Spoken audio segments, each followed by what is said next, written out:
Though Christmas was a week ago, and while I didn't get a chance to revisit this film, I have seen it a few times. I've decided I'm gonna go ahead and make this my last review of the year.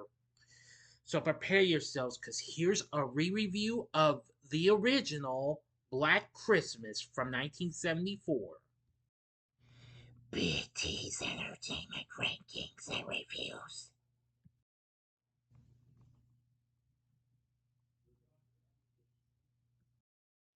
This video is dedicated in memory of Olivia Hussey, the star of the original Black Christmas, whom we sadly lost on December 27th, 2024, at the age of 73. Rest in peace.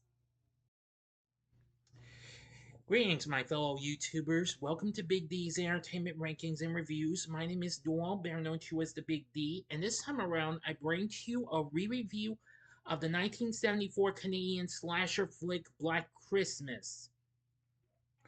Originally released by Warner Bros. In the US from Ambassador Film Distributors. Directed by Bob Clark, who also produced the film, and written by Ray Moore. The film stars Olivia Hussey, who I just mentioned, because this is dedicated in her memory, Keir Dullea, Margot Kidder, and John Saxon. The story follows a group of sorority sisters who receive threatening phone calls and are eventually stopped and murdered by a killer during the Christmas season. Now, this film was released in Canada in October of '74, and then 2 months later, 5 days before Christmas. So I'm just, well, a little over almost 2 weeks late for this, but hey, it'll be alright. It's inspired by the urban legend The Babysitter and the Man Upstairs, and a series of murders that took place in the Westmount neighborhood of Montreal, Quebec. Anyway, it has received mixed reviews, but it has since received critical reappraisal, with film historians knowing it for being one of the earliest slasher films. Now then, let's get started. An unseen man climbs the exterior of a sorority house where a Christmas party is being held and enters the attic. The house phone then rings. Sorority sister Jess Bradford answers to discover it is an obscene phone call from a person who has called before, whom the sorority has nicknamed the Moaner. Jess and the other sorority members listen as the caller rants and screams in strange voices, referring to someone called Billy, before abruptly threatening to kill them. Upset by the call, a younger student named Claire Harrison decides to leave and goes upstairs to her bedroom to pack her suitcase. There, unbeknownst to the rest of the sorority, Claire is attacked and asphyxiated by the intruder. The following morning, Claire's father arrives, saying that she failed to meet him at a train station. Housemother Mrs. McHenry offers to help Miss Harrison look for her. Later that day, Jess informs her boyfriend Peter that she's pregnant and plans to undergo an abortion, much to his disapproval. Meanwhile, Harrison and two other sorority members, Barb and Phil, attempt to report Claire's disappearance to Sergeant Nash.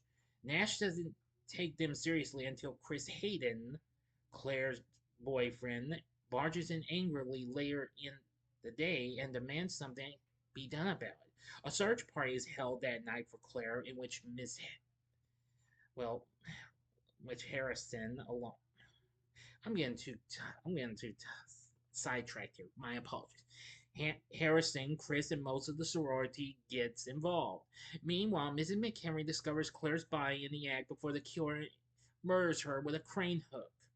Shortly after, Jess answers another obscene phone call and decides to file a report with the police. Lieutenant Fuller arrives with a police, not, well, kind of, with a telephone lineman to tap the phone so that the police can determine the identity of the caller.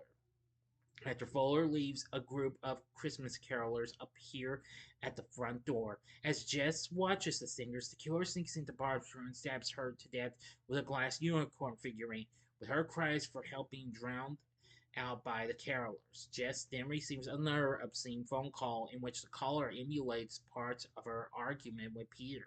Fuller calls her The Sadie attempt to trace the call failed, and they both began placing suspicions towards Peter. Jess and Phil decide to lock every door and window in the house. Shortly after, however, Phil is murdered by the killer after finding Barb's body. Now for the ending. You know the procedure. You have 5 seconds to stop this video. Go to the description box below. Fast forward to the time below. If you've seen this movie already, please continue once the 5 seconds are over with.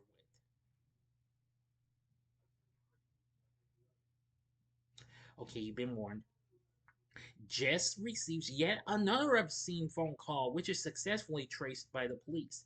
Nash instructs Jess to leave the house immediately, as the calls are coming from inside. Jess goes to alert Barb and Phil, only to discover them dead. Jess sees the killer's eye staring at her through a door crack before she slams the door against him and flees. The killer chases after her, and unable to open the front door, Jess runs into the basement, locking it behind her. Shortly after, though, Pierre breaks through the basement window and slowly approaches Jess as he worriedly asks if she's okay. In a state of panic, Jess beats Pierre to death with a fire poker, and police find her barely conscious as she cradles Pierre's body. Believing that Pierre was the killer, the police put Jess to bed and leave her sleeping alone in her bedroom, with a police officer standing outside the house. Shortly after, the killer's voice is heard from the attic, where Clara and Mrs. Mack's corpses remain undiscovered. And the attic hatch opens before the house's telephone begins to ring in the story. So, what did I think of the original Black Christmas? Well, I actually like this film. This is a very good early slasher and what have you. Now, of course, after this, it was praised for its influence on later slashers, most notably Halloween from John Carpenter. Now, aside from it earning a cult following since its release, a novelization was written by Lee Hayes, published 2 years later. As the first film in a series, being followed by two remakes, one in 2006, which I've already reviewed, and 2019, which also celebrated an anniversary not so long ago this month, 5 years ago. But I know you'll probably hate me for reviewing it because I do have a review coming up, but that won't be coming up for until later on. Actually, in a few more days, as a matter of fact. But nevertheless, I found it to be pretty good. It made 1.3 million in Canada and 4 million worldwide. Anyway, I feel like this was just so incredible. So, overall, I found this to be pretty good. Now, when it first aired on TV, it went the title Stranger in the House. Well, actually, it was set to come to television on NBC.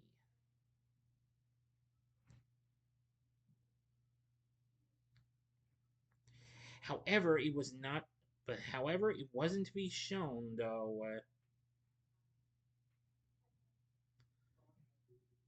But however, some NBC affiliates did air it, but in several of its affiliates in Florida, Georgia, and Alabama, they had the option of showing an alternate film called Doc Savage, The Man of Bronze, in its place.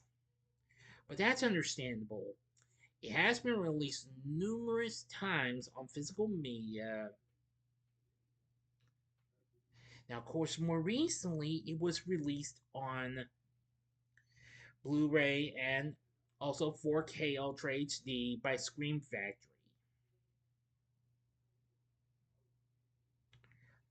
So anyway, this did have pretty good um, kills and what have you as well. Now I liked the Barb's death kill pretty well. That was probably more popular, definitely. Now, upon its release, the reviews were mixed and what have you. The New York Times called it a whodunit that raises the question as to why was it made. Variety called the film a bloody, senseless, kill for kicks feature that exploits unnecessary violence in a university sorority house operated by and implausibly alcoholic ex-hoofer. Its slow-paced, murky tale involves an obscene telephone caller who apparently delights in killing the girls off one by one, even the hapless house mother. The Chicago Tribune wasn't impressed with it, as Gene Siskel called it a routine shocker that is knowable only for indicating the kind of junk roles that talented actresses are forced to play in the movies. That's understandable. Later reviews were more positive. Rotten Tomatoes has a score of 71, saying the rare slasher with enough intelligence to wind up the tension between bloody outbursts. The original Black Christmas offers fiendishly enjoyable holiday viewing for genre fans. Metacritic has a score of 65.